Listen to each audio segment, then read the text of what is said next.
So, lads, the All-Star ratings were confirmed, and I have to say, not ideal. Not ideal for the WNBA, and apologies for being about an hour late to this. Unfortunately, we are trying to. Well, I'm chilling. Realistically, we had our post All-Star.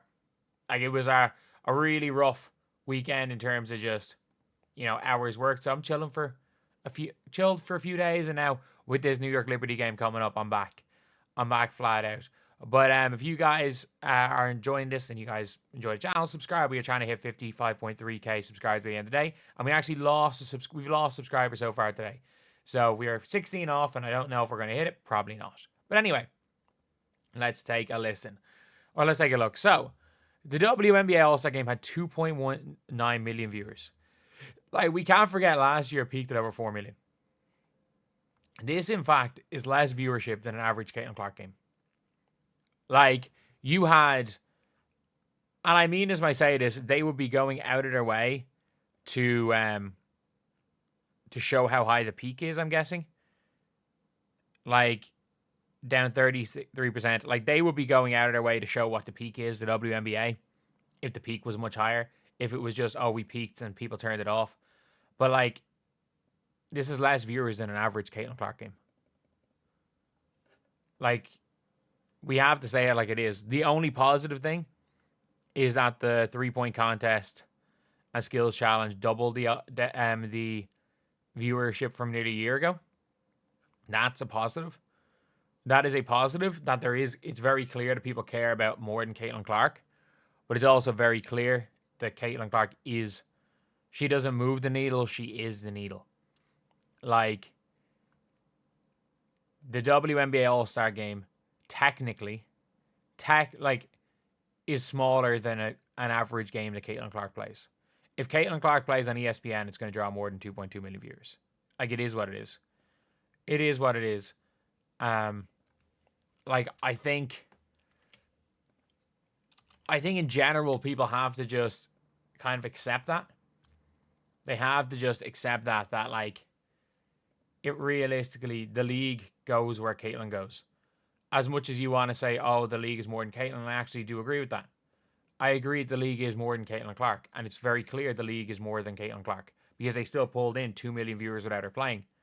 And it's way up, by the way. It is way up on 2023. 2023 was 900,000. It is double 2023. And if you want to look at that, like, as a positive, you can. If you want to look at that as a positive, that, you know what, it is, it's a big thing. But, like, you can also look at it that, like, the league has not done a good job of promoting its other players in the last year. And the league has not done a good job of making people care. The league hasn't, because let's be real. People want to talk about other players moving the needle as well, and Paige Bueckers, and oh, look at the All-Star votes, and Nafisa Collier was close. Like, look, oh, Angel Reese took over the city and all this stuff. Like, people vote with their eyes and they vote with their wallets. Like, let's be real. Social media and Twitter clicks doesn't mean anything. You vote with your wallets and your attention. Because at the end of the day, like, attention is a form of currency as well. As much as people don't like to say it, attention is a form of currency. And I'm sorry, social media attention isn't, because let's be real. So as much as anything, social media is about rage bait and is about clicks. Like, there's no shock that whenever I'll tweet a pro Caitlyn Clark versus Angel Reese tweet, it'll get 5,000 likes no question. Like, that's social media for you. Social media doesn't mean anything. We saw Angel Reese taking over Indiana. Like, it says here, they scored historic viewership. Like, they literally said it's up 158 on 2023 All-Star Game. Like, what are we doing? I'm going to talk even more about that. But, like, obviously that was posted about half an hour ago. But at the end of the day, look, the WNBA they need to do a better job of promoting the league. And I'm not saying, oh, they can't just They can't just rely on Caitlyn Clark like some people are saying. Yes, you can. Yes, you can. But you've got to, what the WNBA have to do is they have to actually promote the league. Not promote the league. Promote the league with Caitlyn Clark. Promote Caitlyn Clark's rivalry in a positive sporting sense. Not promoting Caitlyn Clark's rivalry in a, oh, look at this person. This person's better than Caitlyn Clark, so you should be watching them instead of Caitlyn Clark. No. No, make the games make the rivalries matter. Like, there's no reason why Paige Bueckers versus Angel Reese is not as big as it is not a bigger game. There's no reason. There is absolutely no reason why them two facing off against each other is not a bigger game. You might be saying, oh, they didn't have a rivalry in college, man. Like, what was the rivalry between Caitlyn Clark and Angel Reese in college? There was no rivalry at all until Angel Reese just ran around doing that to her and then got on live and started doing this to her. Like, there was no rivalry until that point. Like, Paige and Caitlyn had a really big game. And again, Paige versus Caitlyn pulled in a ton of views.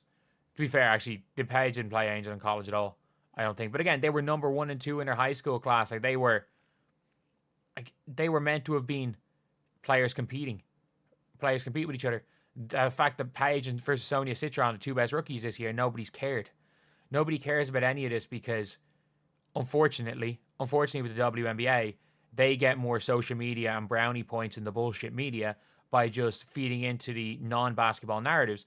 And then they're trying to cancel the likes of Candace Parker and Cheryl Miller who just want to talk basketball. No, you've done a terrible job of this. You've done an absolutely terrible job of this. And show more so than anything in the fact that if you look at my channel, when I'm talking about basketball, I made an entire video talking about how important, how good Emma Messman is as a player. 1,000 views in 3 hours. I can guarantee you this video gets more views in the first 15 minutes than my Emma Messman video. Like, they're 10 out of 10. When you talk about basketball, it's a 10 out of 10. That's the league's fault. It is the league's fault for not doing a better job of pushing that. It's the league's fault for not really focusing on players, for not really focusing on the sport, for just focusing on this bullshit rivalry. Because then nobody cares about anything other than when these players are rivals to Caitlyn Clark. Let's be real. If Caitlyn Clark played, it would have had more viewers. The reason why it had so many viewers last year was because of the whole Caitlyn Clark versus Team USA narrative. We saw that. And yeah, there are quite a few viewers. We saw with like the Stub Buds thing and everything. There are quite a lot of new viewers that have come in for that. And that is a positive thing. I think the WNBA needs to keep going for positive publicity. Because then, yeah, maybe they're not going to reach the numbers with Caitlyn Clark, but they're going to do a lot better than basically halving their numbers without her. Because that's a crazy one. When you've got all the other players in the world in the same place, and the All-Star game, which for years has been the highest drawer. And after last year's game, everyone was excited. And then you've got whatever the hell happened yesterday, or Sunday. Jesus, I'm forgetting days. Whatever, or Saturday. God, whatever the hell happened that day. But anyway, I'll see you guys.